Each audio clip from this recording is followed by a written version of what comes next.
fuites dans l'enveloppe du bâtiment entraînent des pertes d'énergie et abîment le bâtiment.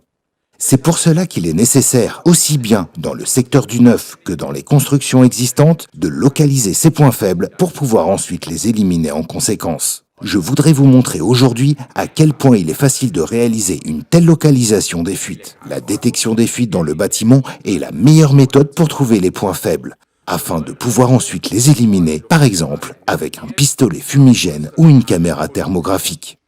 Nous sommes aujourd'hui dans de l'ancien.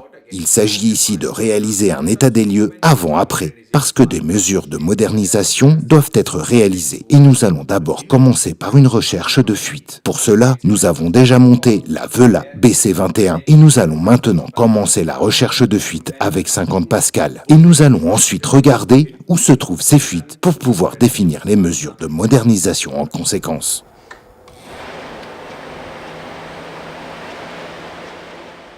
Maintenant que la pression de test est atteinte, on peut donc parcourir les endroits correspondants avec la main normalement humide. Donc ici, avec 50 Pascal, on peut sentir très nettement qu'il y a une circulation d'air à cet endroit. On peut aussi visualiser tout ça.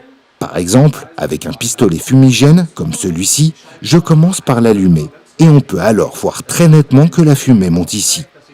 Que dès que j'approche de ce point, que la fumée se déplace directement à cet endroit. Et qu'il y a donc un courant d'air important. On peut aussi trouver des fuites à d'autres endroits, comme par exemple sur des installations électriques, comme ici sur des prises de courant. Comme alternative aux pistolets fumigènes, on a aussi des bâtonnets de fumée comme ceux-là.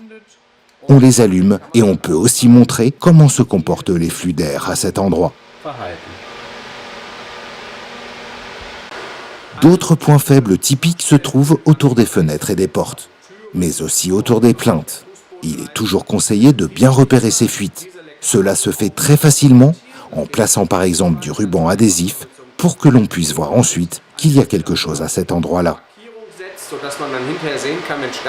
Avec la localisation des fuites, on peut ainsi déterminer très facilement là où il va ensuite falloir travailler.